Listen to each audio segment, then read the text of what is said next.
बिस्मिल्लाहिर्रहमानिर्रहीम, अस्सलाम वालेकुम। इसाराना का सलाम कबूल कीजिएगा। इसाराना यूट्यूब चैनल, फेसबुक पेज पे आपको खुशामदीद कहता हूँ। गुड मॉर्निंग, सुबह का सलाम, most welcome in my show. और मेरी आपसे दरखास्त है कि मेरे चैनल को जरूर सब्सक्राइब कीजिए, बेल का आइकन को भी प्रेस कीजिए और अगर वीडियो अच्छी लगे तो जरूर शेयर कीजिए। आज जुम्मा है, 7 अगस्त है, 23 सफ़र है और 23 ही सावन है। जुम्मे का दिन है, बड़ा मुतबरिक दिन होता है। कहा जाता है कि मतलब कि वैसे सारे दिन ही पसंदीदा, लेकिन जुम्मे के दिन को कहा जाता है कि इसकी बड़ी फजीलत है। और इस फजीलत के दिन को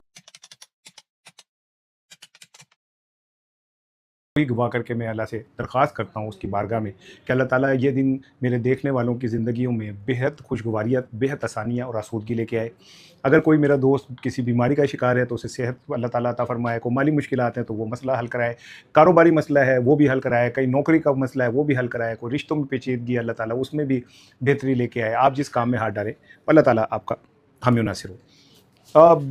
आज के जो मेरा वीलॉग है उसके 3 बड़े इंपॉर्टेंट टॉपिक है। एक तो मैं आपको खबर दे रहा हूँ पहले ही कि आने वाले चंद दिनों में एक मेगा करप्शन का स्कैंडल सामने आने वाला है। और इस कहा यह जा रहा है कि ये स्कैंडल इतना इतना हैवी होगा कि ये इस सिस्टम की जो रही सही कसरें हैं ना वो भी पूरी कर देगा, हिला के रख देगा। ये जो छोटे छोटे आपको लग रहे हैं ये बहुत ही छोटे लगेंगे, ये जो बड़े बड़े लग रहे हैं ना करप्शन, ये बहुत छोटी लगेंगी। कहा यह जा रहा है कि इस सिलसिले में एक फाइल, बड़ी हैवी फाइल जो है वो बनी है और ये किसके खिलाफ बनी है, कब इस्तेमाल होने जा रही है, मेरे आज के व्लॉग का इंपॉर्टेंट टॉपिक है। दूसरा ये कि हुकूमत ने फिर पीटीआई से कहा है कि जी हमसे मुज़ाकरात कर लें। ये मुज़ाकरात की दावत इससे पहले बिलावल भुट्टो कह चुके हैं कि पीटीआई वाले मैं हाथ में बढ़ा रहा हूँ, पकड़ ले। ये अचानक गेम क्या बदली है और पीटीआई इस वक्त उसकी पोजीशन जो है वो ऑल टुगेदर चेंज क्यों हो गई है। कल तक की पार्टी जिसके ऊपर बैन लगाने की बात हो रही थी और नून लीग के वुज़रा ने प्रेस कॉन्फ्रेंस के कहा था कि हम पीटीआई को कलअदम पार्टी जमात करार देने जा रहे हैं, आज वही पार्टी इतनी अहम क्यों हो गई है। और खाली पीपल्स पार्टी और नून लीग के लिए नहीं अहम हुई, इस सिस्टम के लिए क्यों अहम हो गई और सिस्टम के लिए कैसे अहम हुई है। अब दूसरा टॉपिक मेरा ये है, बड़ा हैवी टॉपिक है ये कि पीटीआई की पोजीशन अचानक कैसे बदल गई और इतनी बदल गई कि हर बंदा उससे चाहता है कि उसके साथ मुज़ाकरात हो। तीसरी इंपॉर्टेंट चीज़ ये है कि सूबों का प्रेशर इतना बड़ा है कि अब पंजाब हुकूमत को अब मजबूरन बल्दियाती इंतखाबात कराने का पड़ रहे कि किसी तरह ये जो हम पे प्रेशर आया है ना गवर्नेंस का, ये किसी तरह कम हो, हम बल्दियाती इंतखाबात करा लें। और बल्दियाती इंतखाबात कराने के बाद ये है कि जी गवर्नेंस नहीं होती और एडमिनिस्ट्रेशन का, मैनेजमेंट के इशू हैं, बल्दियाती इंतखाबात से इस पर किसी तरह काबू पाया जा सकता है। ये 3 बड़े इंपॉर्टेंट टॉपिक हैं। ईरान की सूरत हाल आपको पता है कि ईरान और ओमान में ये तय हो गया कि भाई हम अब जो ये आबना हुर्मुज़ है इसको दोनों आधा तेरा आधा मेरा वाली पोजीशन होगी और तय हो रहा है, रूट्स तय हो रहे हैं कि ईरान की तरफ से कौन जाएगा, कौन से जहाज़ का रास्ता क्या होगा। तो उसी तरफ जो अंकल ट्रंप है उन्होंने उतना पता लतीफ़े सुनाते रहते हैं, उन्होंने कहा कि मैं चाहता हूँ कि मुज़ाकरात कामयाब हो क्योंकि मैं इंसानों को मरता नहीं देख सकता। सुभान अल्लाह, क्या जुमला बोल दिया ट्रंप अंकल आपने कि आप मरता नहीं देख सकते।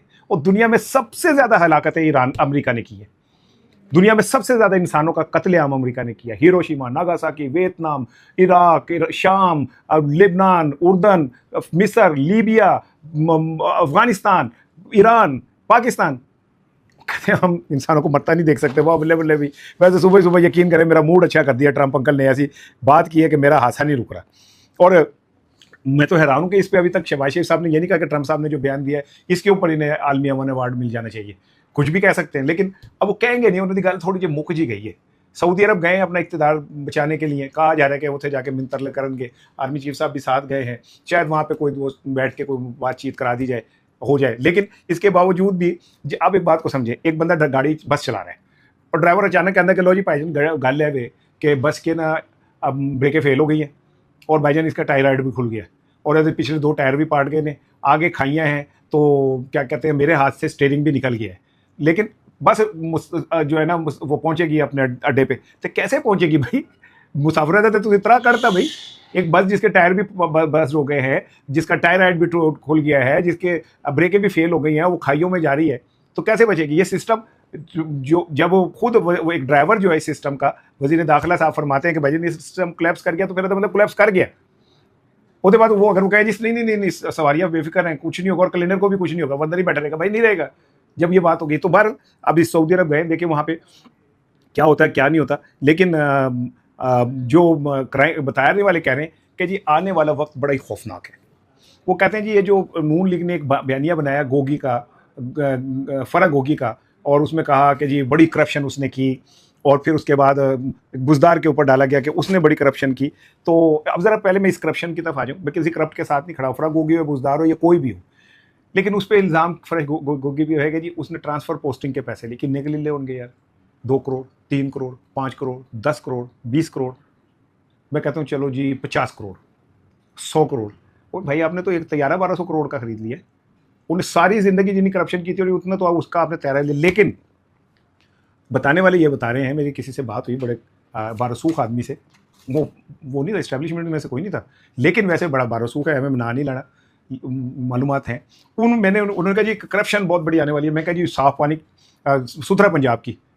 तो वो हंस पड़े, कहते सुथरा पंजाब की कितनी करप्शन होगी। मैंने कहा जी उसके अलावा और बहुत सारी पंजाब में करप्शन की वो है। उसने कहा इतनी बड़ी करप्शन की एक फाइल बन गई है जो आने वाले कुछ दिनों में जब ओपन होगी तो कन्ना जो धुआं निकलेगा लोग का दे, ये फराग होगी तो आपको फरिश्ता लगेगी, इतनी बड़ी करप्शन है। मैंने कहा ये 3,500 रुपये की जो पीपल्स पार्टी पे इल्ज़ाम लग रहा है कि 3,500 अरब रुपए जो है वो लेके दुबई उन्होंने डंप कर दिए, तो क्या इससे भी बड़ी करप्शन होगी? उन्होंने कहा ये भी कुछ नहीं है। मैंने कहा ये जो वो हमारी ऑडिटर जनरल की रिपोर्ट आई थी कि सरकारी महकमों में कुछ 300 अरब रुपए की बेज़ाब्तगी है, तो ये कम है? तो उनका इससे भी बड़ी होगी वो। मैं कहा अल्लाह खैर करे, क्या किसी ने पाकिस्तान को गिरवी रख के पैसे तो नहीं बट ले, को जाली रजिस्ट्री करा दी हो पाकिस्तान की? उन्होंने कहा जी जब वो फाइल सामने आएगी तो आपके लिए बड़ा अचंभे वाली बात होगी, आप हैरान हो जाएंगे कि उस फाइल में किस लेवल की करप्शन है। फिर मुझे उन्होंने कहा कि आपको याद है कुछ अरसे पहले फैसल वावडा ने कहा था कि आने वाले दिनों में करप्शन की ऐसी कहानियां सामने आएंगी कि आप हैरान हो जाएंगे, और फिर कुछ इंटरनेशनल करप्शन की भी कहानियां आएंगी, और फिर जनाब अली कुछ ऐसे भी कहने में मामला आएंगे कि बहुत सारे लोगों के ऊपर से के मुंह से असल नकाब उतर जाएगा। अब क्रिप्टो करेंसी का जो मामला है जिसमें इसहाक डार साहब के साहबजादे बराह रास्त इन्वॉल्व हैं, अभी वो केस तो आया नहीं इंटरनेशनल लेवल पे। अब वो छोड़ दे, इसहाक डार साहब के नवासे के नाम के साथ जो केस गैर मुल्की खवातीन का चल रहा है वो क्या हुआ, उसका अभी तक क्या अदालती कार्रवाई कुछ नहीं पता। लेकिन कल मैं इंशाल्लाह इसके ऊपर भी काम करके पता करूंगा कि जी अब इस टाइम ताज़ा तरीन लेटेस्ट सिचुएशन क्या है। लेकिन इसके बावजूद भी फैसल वावडा बहुत पहले आपको इस बात की इंडिकेशन दे चुके थे कि जनाब अली मुश्तरी शारबाश बड़ा स्कैंडल आने वाला। बस मैंने इतना आपको बता दिया। अच्छा, इसीलिए आप ज़रा देखें, मैंने परसों आपको बताया था कि नून लीग के कुछ लोगों ने अपने लोगों की जिम्मेदारी लगाई है कि भाईजान कुछ हो जाए, आप हमारे जितने केसेस हैं नैब में और इधर उधर उस सब की एक तफसील बनाएं और सबकी स्टेटस बताएं कि किसका क्या स्टेटस है। ये बात मुझे एक बार पंजाब के बहुत बड़े घराने के किसी एक खास फर्द के करीब आदमी ने बताई कि जनाब ये वहाँ पे सोचा जा रहा है। जो जाती उम्रा में इजलास हुआ था उसमें नवाज शरीफ साहब ने क्यों कहा सबको कि चुप कर जाएं? क्योंकि उन्हें इस बात का अंदाज़ा है कि इस बार जो कुछ भी होगा, हो सकता है कि इमरान खान बाहर और नवाज शरीफ अंदर हो। ये कोई भी पॉसिबल है कि इस तरह का हो सकता है, और यही वजह है कि क्या कहते हैं, नून लीग ने इस मामले पे बिल्कुल खामोशी इख्तियार कर ली है कि कोई बात पे बोलना नहीं है। स्कैंडल अभी चंद दिनों में आपके सामने आ जाएगा।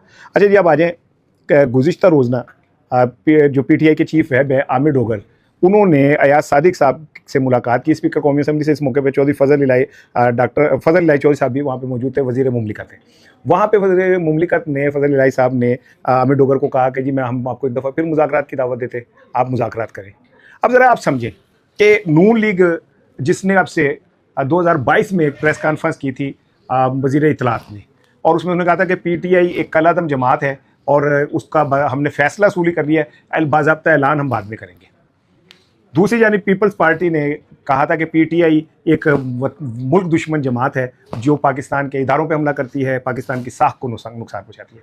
तीसरी तरफ एक दफ़ा नहीं, 2 दफ़ा नहीं, 3 दफ़ा बहुत सारे मौक़ों पे जो फैसला साज हैं उन्होंने PTI के लिए इसी तरह के अल्फाज इस्तेमाल किए कि वतन दुश्मन ये और वो। अब ये 3 चीज़ों को आप सामने रखें कि 3 स्टेक होल्डर ने क्या कहा PTI के लिए। लेकिन अब जब आप ये देखते हैं कि जी अब हुकूमत PTI से कह रही है कि जी हमसे मुज़ाकरात कर लें, आप जनाब हमारे साथ मुज़ाकरात करें, बैठें, हम बात करते हैं, और जहां आपने तजवीज़ की हम वहां बैठ के बात करने को तैयार हैं। अच्छा, कुछ दिन पहले बिलावल भुट्टो ने जलसे में सरेआम कहा कि जी मैं PTI वालों की तरफ हाथ बढ़ाता हूँ, PTI वाले मेरा हाथ थामे और हम उनके साथ चलना चाहते हैं। और अंदर खाते भी पिछले 2 सालों में पीपल्स पार्टी ने कई दफ़ा PTI को ऑफर की है कि जी आप हमारे साथ मिल जाएं, हम आपके साथ मिलकर काम करने को तैयार हैं।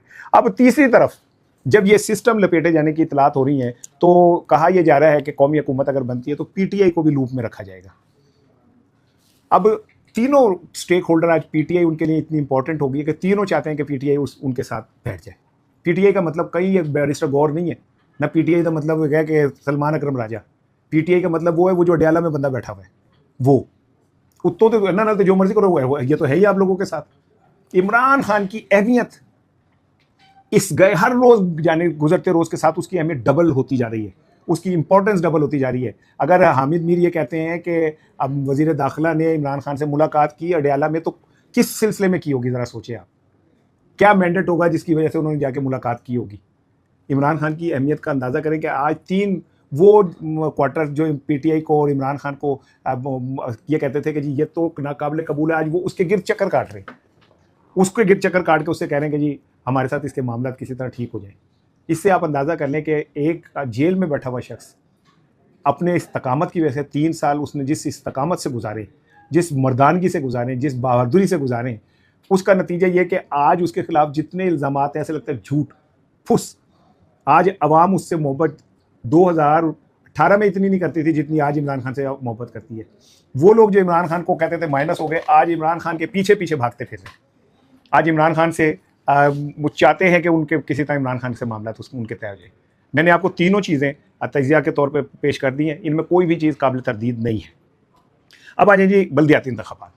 जैसे जैसे नए सूबों का प्रेशर बढ़ा है और 5 लोगों का कहा जाता है कि ये सूबों के खिलाफ हैं, उनमें नवाज शरीफ, शहबाज शरीफ, मरियम, जरदारी, बिलावल भुट्टो, जो ऊपर बैठे हुए लोग हैं उनकी नज़र में ये 5 लोग हैं जो रुकावट है नए सूबों की। अच्छा, फिर कहा यह जाता है कि पीपल्स पार्टी वाले जो है ना वो सिंध कार्ड खेलेंगे, पंजाब वाले पंजाब कार्ड खेलेंगे। मैंने मंसूर अली खान के शो में यही बात की कि भाई कैसे खेलेंगे, उनके हाथ में मैंडेट ही नहीं है, ना पंजाब का मैंडेट नवाज शरीफ के हाथ में, ना सिंध का मैंडेट पीपल्स पार्टी के हाथ में। पंजाब वालों ने तो रिजेक्ट कर दिया उनको और 8 फरवरी को इमरान खान के हक में वोट दे दिया। नवाज शरीफ दोनों जगह से हार गए, कैंसर ज़्यादा हो रहा जो जेल में थी उससे हार गए, मरियम एक नौजवान के से मैट शराफत से हार गई। तो वो ये किस तरह से कोई सियासी कार्ड खेल सकते हैं। इतनी जरूरत नहीं कि चेयरिंग क्रास देते पंजाब बंदे इकट्ठे कर ले, तो इन्होंने कहाँ से खेलना है। बहरहाल अब वो कहते हैं ना जब क्या कहते हैं प्रेशर बढ़ा है तो अब उसे डिफ्यूज़ करने के लिए बताया जा रहा है कि जी पंजाब हुकूमत ने 18 अरब रुपए रिलीज़ किए हैं बल्दियाती इंतखाबात कराने के, ताकि बल्दियाती इंतखाबात होकर जो ऊपर बैठे हुए लोग हैं जो ये कह रहे हैं कि डेवल्यूशन ऑफ पावर और लोगों को उनके दहलीज तक वो नहीं मिल रहा, सूबा जो है इतना बड़ा हो गया है कि इसे गवर्न नहीं किया जा सकता, तो बल्दियाती इंतखाबात करा दिए जाए ताकि लोगों को क्या शो हो। यह भी मैंने उस शख्स से कहा कि भाई ऐसा हो रहा है। उन्होंने कहा जी नहीं, 5 दफ़ा मुझे फैसला कौन शख्सियत नहीं, 5 दफ़ा कहा कि वापसी नहीं होगी। कहते 1 दफ़ा नहीं, 2 दफ़ा नहीं, 5 दफ़ा। मैंने कहा फिर वो पीटीआई के लिए भी तो उन्होंने कुछ, कहते हैं हाँ उन्होंने पीटीआई के लिए भी कहा कि इससे अच्छा मौका पीटीआई को नहीं मिलना कि पीटीआई इस मौके को कैश कराए। अब यहाँ से अगर आप समझिए कि जो जलसा हुआ उसमें उन्होंने जो बड़ा एकदम ये ऐलान ही किया गया कि हम इस्लामाबाद मूव कर रहे हैं, तो उसकी कोई वजह तो होगी, कहीं ना कोई इंगेजमेंट तो मौजूद है। और हो सकता है कि जो इस्लामाबाद हाई कोर्ट है वो ये फैसला दे दे कि जी इमरान खान से जाके आज़ाद वकला का पैनल मुलाकात करेगा या कोई कमीशन जाके मुलाकात करेगा और उनसे उनका तफसीली इंटरव्यू करेगा। अगर ऐसा हो जाए तो आपको अंदाज़ा हो जाएगा कि मामला कहीं ना कहीं कुछ ना कुछ बेहतरी की तब गए, क्योंकि पीटीआई ने सुप्रिटेंडेंट अडयाला की रिपोर्ट तो मुस्तरद कर दी है, लेकिन इसमें कोई शक नहीं है कि इमरान खान की और बुशरा बीबी की हर हफ्ते मुलाकात होती है। ये इसमें कोई शक नहीं, इसमें भी कोई शक नहीं कि बुशरा बीबी से उनकी बेटी और भाभी भी मिलती हैं हर हफ्ते। सो इसका मतलब है कहीं ना कहीं कुछ ना कुछ तो हुआ है ना, थोड़ा बहुत तो कोई ना कोई बात हुई होगी। अच्छा जी, अब आ जाए मैं जमात इस्लामी का सर सुन लें। जमात इस्लामी कल यानी आज पूरे पाकिस्तान में मुजाहरे करने जा रही है और 510 मुकामात हैं जहाँ पे जमात इस्लामी मुजाहरे करेगी। अब ये 510 मुकामात पे जमात इस्लामी क्या करती है ये तो मुझे नहीं पता, लेकिन हाफिज़ नईमुर रहमान साहब कहते हैं कि हम पूरा पाकिस्तान जो है ना वो चौक कर देंगे। आप एक बात समझें, अगर कोई भी जमात पाकिस्तान में मुजाहरे करती है और उसे एहतमाम से मुजाहरे करने दिया जाता है तो आप समझ लें कि वो अपनी मर्जी से नहीं, किसी और की खुशनुदी या किसी और की अप्रूवल से ये सब कुछ कर रहे हैं। जमात इस्लामी के मुजाहरे को भी अगर आप समझें तो आपको समझ आएगी कि वो इस सिस्टम के ख़िलाफ़ एक अदम एतमाद है। और अगर जमात इस्लामी पूरे पाकिस्तान में मुजाहरा करती है और वो इस सिस्टम को कहती है कि ये सिस्टम डिलीवर करने में नाकाम हो गया है और जो हुक्मरान हैं वो नाकाम हो गए, तो ये वही बात है जो मोहसिन नकवी कह रहे हैं और वो किसी और तरीके से करेंगी। आहिस्ता आहिस्ता आपको पता चलेगा कि इस सिस्टम की नाकामी को किस तरह प्रूव कराया जाएगा, किस तरह इस पर ठप्पा लगाया जाएगा और ये सिस्टम आहिस्ता आहिस्ता अपनी मौत कैसे मरेगा। आज जमात इस्लामी इस पर करिए। अच्छा जी, अब आखिरी सुन ले, मैंने आपको बताया था कि वो जिस बच्ची से ज़्यादती हुई थी उसके अहल खाना जो है उनका पता नहीं चल रहा कहाँ चले गए, उन्हें अगवा कर लिया है, पुलिस उठा के ले गई है, उन्हें ज़बरदस्ती वो घर छोड़ने पर मजबूर किया गया है। बिल्कुल खामोशी है। पुलिस के तर्जुमान ने भी इस बात पे, ऐसा लगता है कि पुलिस ने अपनी इस बात को इतना सीरियस लिया है कि वो कहते हैं कि मुद्दा ही गायब कर दो। अब इसी मुद्दा गायब करने के दौरान लाहौर पुलिस का एक नया कारनामा सामने आ गया। कारनामा ये है कि टाउनशिप पुलिस ने 2 औरतों को लिया हिरासत में। अच्छा, दोनों को कहा उन पे इल्ज़ाम लगाया कि जी ये दोनों नशा बेचती हैं, और जनाब अली नशा बेचने के बाद वो उन्हें उठा के ले गए, एक अनमोल और एक आमना। जो इनमें एक खातून है अनमोल, उसकी 4 माह की